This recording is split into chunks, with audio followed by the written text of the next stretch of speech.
जानते नहीं कि विदर्भ हमारा मित्र है। मैं विदर्भ पर आक्रमण करने की सोच भी नहीं सकता। इसलिए कि चेटी युवराज शिशुपाल जो अब चेटी राज बन जाएंगे, विदर्भ की सहायता के लिए चले जाएंगे। महाराज, शिशुपाल महापराक्रमी है। वो राजा वीरेंद्र को अवश्य पराजित करेगा और संभव है कि वो राजा वीरेंद्र का वध भी कर दे। आप राजा वीरेंद्र के पुत्र युवराज राजेंद्र को अमरावती का राजा बना दीजिए। आपकी राजनीति सफल होगी। रुक्मी शिशुपाल से कृतज्ञ होगा और सौंदर्य शौर्य से प्रभावित होकर शौर्य पर मोहित हो जाएगा। काका श्री सम्राट जरासंध ने तुम्हारे लिए आशीर्वाद के साथ साथ आदेश भेजा है। आदेश? वो क्या? अमरावती के राजा वीरेंद्र विदर्भ पर आक्रमण करने निकले हैं और उन्हें विदर्भ पहुंचने से पहले ही रोकना होगा। काका श्री की आज्ञा का पालन होगा दंतवक्र। हम राजा वीरेंद्र को विजय प्राप्त नहीं करने देंगे।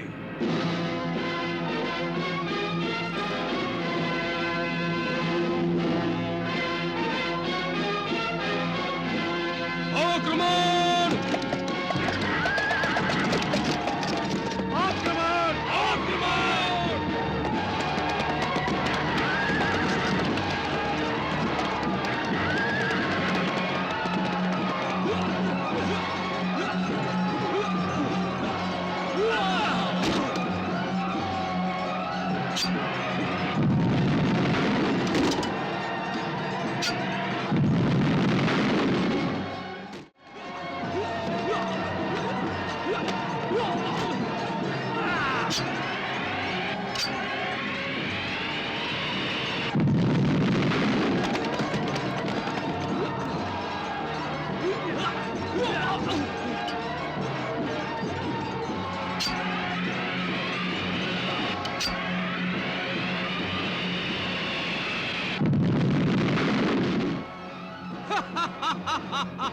राजा वीरेंद्र, तुम्हारी मृत्यु ही तुम्हें विदर्भ तक खींच लाई है।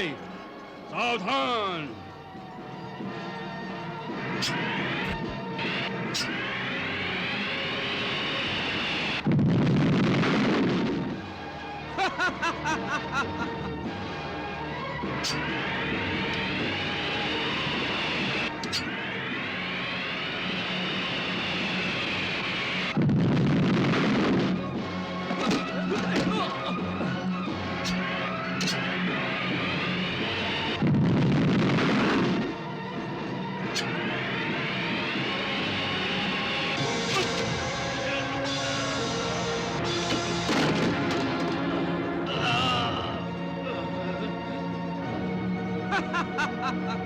सारथी, रथ को पिताश्री के पास ले चलो, शीघ्र।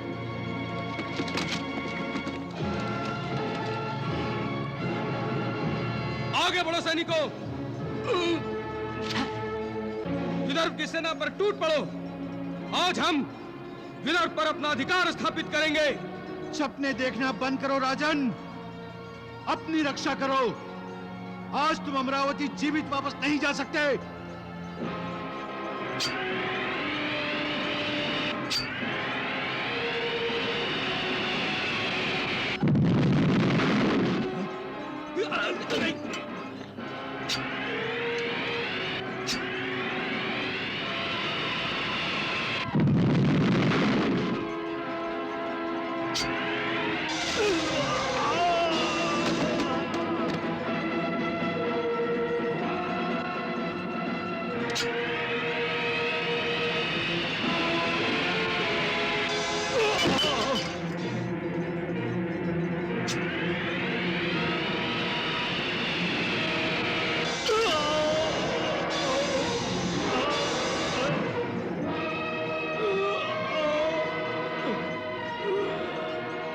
दिनों के पश्चात विदर्भ पर विजय प्राप्त करने की मेरी इच्छा आज पूरी हो रही है। मैंने विजय श्री प्राप्त कर ली है। रुक्मी, सैनिकों, इन पिता पुत्र को बंदी बना लो। शिशुपाल, दंतवक्र,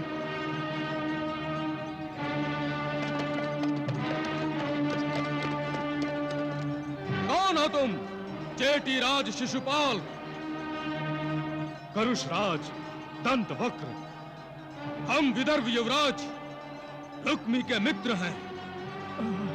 तुम अपनी धृष्टता के लिए महाराज भीष्मक और युवराज रुक्मी से क्षमा मांग लो, अन्यथा क्षमा और मैं मैं क्षमा मांगू? राजा विजेता पराजित से क्षमा मांगेगा? हमारे होते हुए विजय प्राप्त नहीं कर सकते वीरेंद्र, हमारा आदेश है। किसे आदेश दे रहे हो मूर्खों? वीरेंद्र, चुपचाप महाराज भीष्मक की शरण में आ जाओ, अन्यथा मृत्यु की शरण में भेज दिए जाओगे।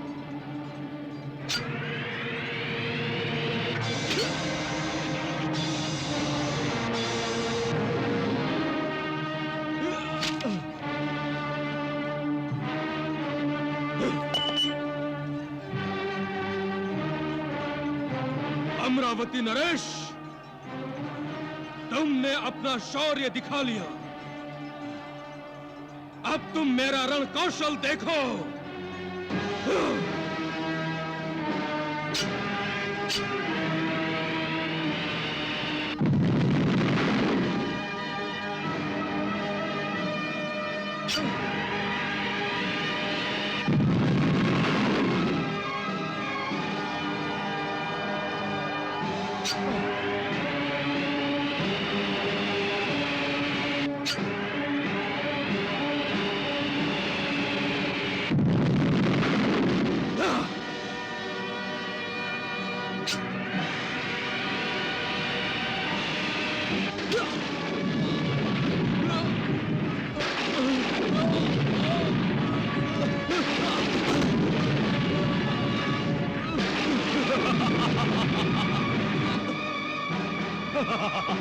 मित्र, शिशुपाल मेरे मित्र। महाराज भीष्मक को शिशुपाल का प्रणाम।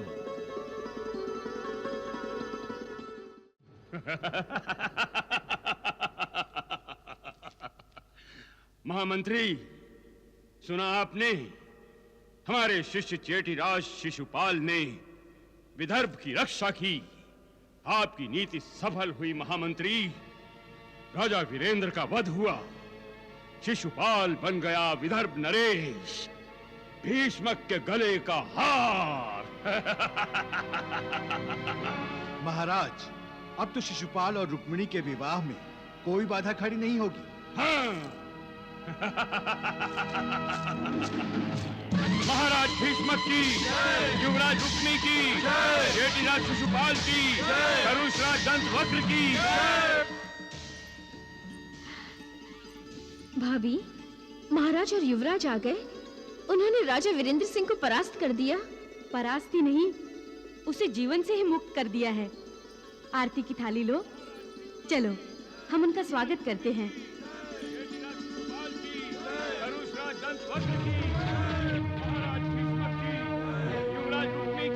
चेटीराज शिशुपाल की, करुषराज दंतवक्र की। परंतु भाभी, ये जय जयकार तो तुम्हें पता नहीं, आज की विजय केवल चेटीराज शिशुपाल के शौर्य के कारण ही प्राप्त हुई है। इसीलिए तो शिशुपाल और करुषराज दंतवक्र को विदर्भ के राजहंस में सम्मानित किया जाएगा। करुषराज दंतवक्र की, चेटीराज शिशुपाल की, करुषराज दंतवक्र की।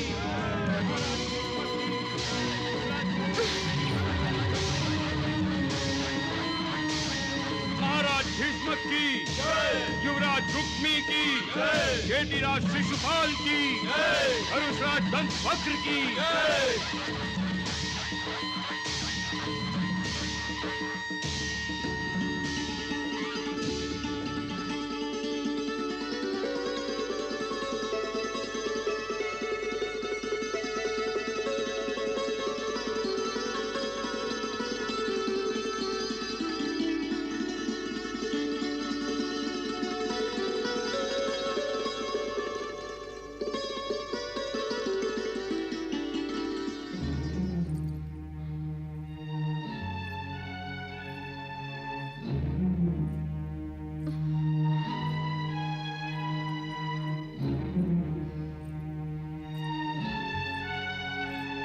क्या बात है राजकुमारी, आप इतनी व्याकुल क्यों हैं? आपको तो प्रसन्न होना चाहिए राजकुमारी, इतना महान संकट टल गया।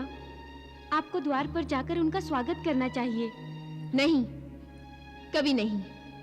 मैं उसका स्वागत नहीं कर सकती जिससे मैं घृणा करती हूँ। मैं उस शिशुपाल का मुंह भी नहीं देखना चाहती। महारानी, ये चेटीराज शिशुपाल और करुषराज दंत वक्र हमारे विदर्भ के तारणहार हैं। इनके कारण ही आज हमारी पराजय विजय में बदल गई। चेटीराज, करुषराज, हम आपके कृतज्ञ हैं। ये तो महाराज भीष्मक का बड़प्पन है जो हमारी बड़ाई कर रहे हैं। हमने तो केवल अपने धर्म का पालन किया है। हम सब सम्राट जरासंध के गणतंत्र के अधीन हैं, अर्थात एक दूसरे के हितैषी हैं। देखा जाए तो कोई संबंध ना होते हुए भी हम सब संबंधी हैं। आप जैसे संबंधी के होने पर तो हर किसी को गर्व होगा। अभी यदि विदर्भ और चेटी देश के बीच कोई संबंध नहीं है तो क्या, आज के पश्चात संबंध बन भी सकते हैं।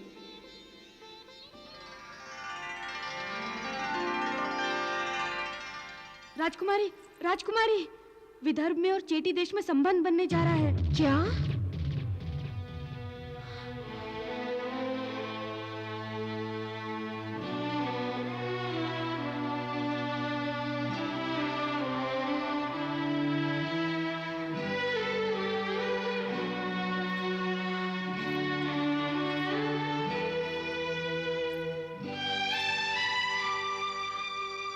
सुन रहे हैं आप? क्या आप मुरली बजाने में ही मग्न रहेंगे? मुझ पर दया नहीं आती आपको? क्या मेरा प्रेम स्वीकार नहीं है? मैंने तो मन ही मन आपको वर लिया है। आप ही मेरा पाणी ग्रहण कीजिए द्वारिकाधीश, मेरा पाणी ग्रहण कीजिए, पाणी ग्रहण कीजिए द्वारिकाधीश, मेरा पाणी ग्रहण कीजिए।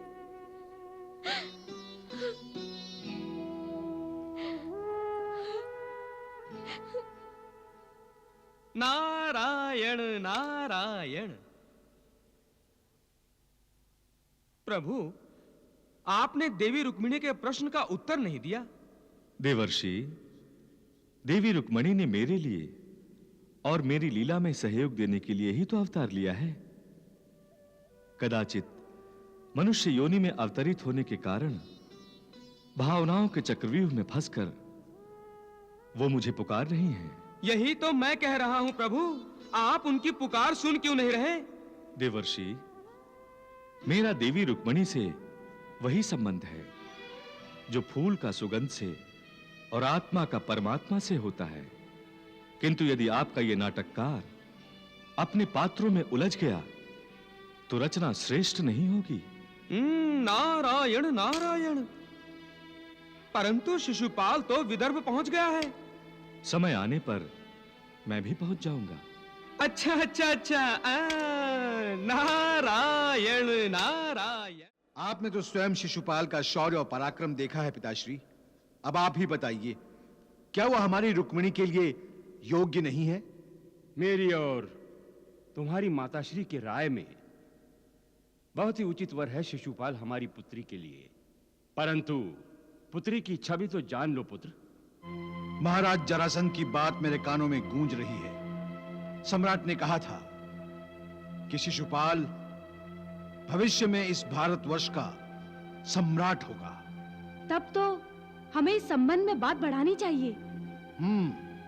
इस संदर्भ में शिशुपाल से भी तो बात कर लो युवराज रुक्मी। अवश्य पिताश्री, अवश्य।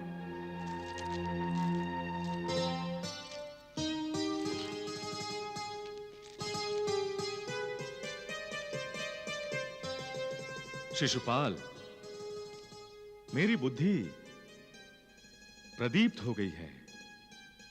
अर्थात मुझे संबंधों के पीछे के बंधन बंधे हुए दिखाई दे रहे हैं। मैं कुछ समझा नहीं। अब इतने तटस्थ ऋषि मत बनो। युवरागी भामिनी ने जो कहा है उसमें एक ही रूप उभरता दिखाई दे रहा है, और वो है विदर्भ के जमाई राज का, मेरे मित्र शिशुपाल का। सुना है राजकुमारी रुक्मणी अति सुंदर है। इतना सुना है मित्र कि मन अब उसके प्रत्यक्ष दर्शन के लिए अति उत्सुक है। वत्स, तुम्हारी उत्सुकता शीघ्र ही प्रसन्नता का रूप ले लेगी, यह हमारा आशीर्वाद है। ये आपकी दृष्टि है भाभी। मेरी दृष्टि में शिशुपाल मेरे योग्य नहीं है। वो बलशाली हैं, शौर्यशाली हैं। द्वारिकाधीश से अधिक बलशाली और शौर्यशाली तो नहीं है। शिशुपाल को सम्राट जरासंध का आशीर्वाद है। उसी जरासंध का जिसको द्वारिकाधीश श्री कृष्ण ने 17 बार पराजित किया है। ये तुम बार-बार श्री कृष्ण का उदाहरण क्यों दे रही हो? क्योंकि मैं श्री कृष्ण की उपासिका हूँ, उनसे प्रेम करती हूँ मैं। ये तुम क्या कह रही हो रुक्मणी? और मैं विवाह भी उन्हीं से करूंगी। मैं द्वारिकाधीश से विवाह करूंगी भाभी। मैं द्वारिकाधीश से ही विवाह करूंगी।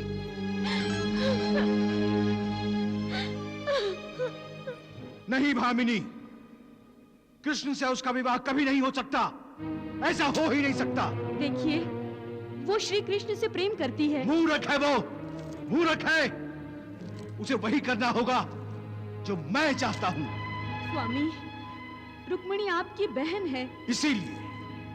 इसीलिए मैं उसका हित चाहता हूँ। मैंने उससे कह दिया है कि कृष्ण से उसका विवाह कभी नहीं होगा। उसे विवाह शिशुपाल से ही करना होगा। इसीलिए आज मैं उसे शिशुपाल से मिलाना चाहता हूँ। तुम उसे तैयार करके शीघ्र मेरे कक्ष में ले आओ। परंतु बस बस, यही मेरी आज्ञा है।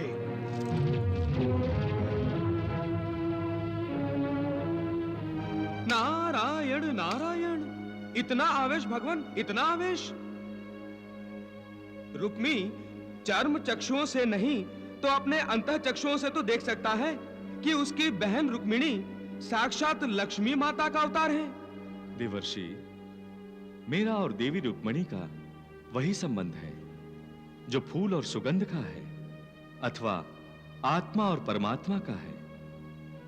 विदर्भ में देवी लक्ष्मी का निवास है, यह जानने के लिए अंतः चक्षुओं की आवश्यकता भी नहीं। यह तो बाहरी चक्षुओं से भी देखा जा सकता है कि विदर्भ संपन्न है, तेजस्वी है, फला फूला है, क्योंकि यहां देवी लक्ष्मी का निवास है। इसीलिए तो राजा वीरेंद्र जैसे लोग बार बार विदर्भ पर आक्रमण करते हैं और विजय प्राप्त करना चाहते हैं। इसीलिए तो जरासंध जैसा अधर्मी विदर्भ की ओर आकर्षित हुआ है। हाँ, यदि रुक्मी जानबूझकर अनजान बन रहा है तो नारायण नारायण।